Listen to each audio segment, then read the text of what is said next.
Hi everyone, it's me, Darlene. I am here to do a little bit of sewing. I'm going to sew 20 quilt blocks together. I mentioned in the previous video that these blocks are from a little over a year ago. I made them. I'm assuming I kept them because I wanted to use them in a project and I never did. So I'm doing that now. I also sent you to what I thought was going to be one video, but I believe there was actually two. I still haven't watched them, so I don't know what I showed you in those two videos. I do know that I was showing you how I made these scraps using a scrap pack that I used to sell. I would like to get back into that. I just have to remember what I was doing. So yesterday's video was a little bit confusing because I told you there was one video, there was two. I will have the links to those two videos in the description of this video and also on the end screens. If you watch until the end of the video, you will see a screen at the end and those two videos will pop up on there and you can go watch them to see how I made these squares.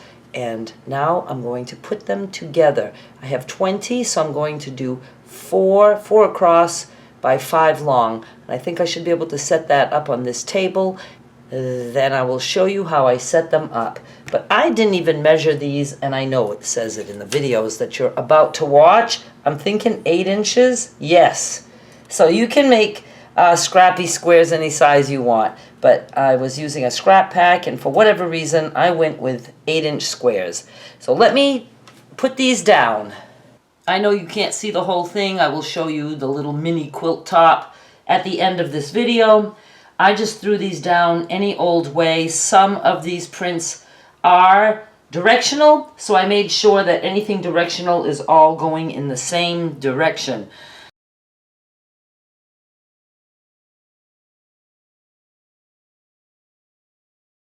I did 4 by 5. It's going to look maybe almost square, but just a little bit longer. I'm going to create the 5 rows first. I'm just going to sew these 4 blocks together in each row, and then I'll show them to you after that. What I love about scrap quilts like this is you have no intersections to match up. It's just really easy. I guess you do actually have some intersections because you have the 8-inch blocks. So there are intersections that would match up on each block. If you don't like that idea, you could always shift a little bit and then just trim the edges of your quilt top. And now no intersections would match at all. And that just looks really super scrappy. In fact, I might do that. I think I will. The other thing I wanted to mention is the seams on the back. I just let the seams fall the way they want and I press them that way.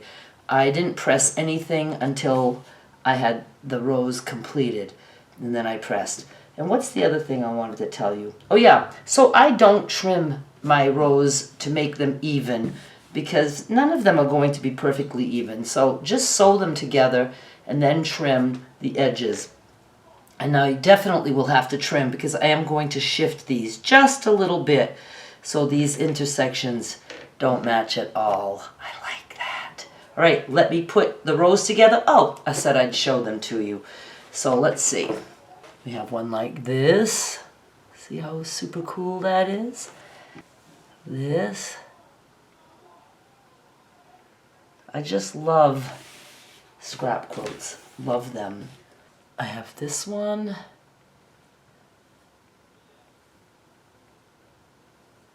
This one with the pretty butterfly and bird.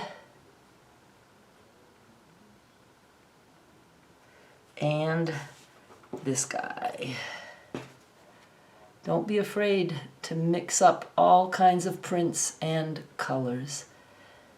I'm going to sew the 5 rows together. I'm really loving the way this came out, and I did make the rows uneven. I staggered them a bit, and I know that's going to make the overall width a little bit more narrow, but I think it's well worth it.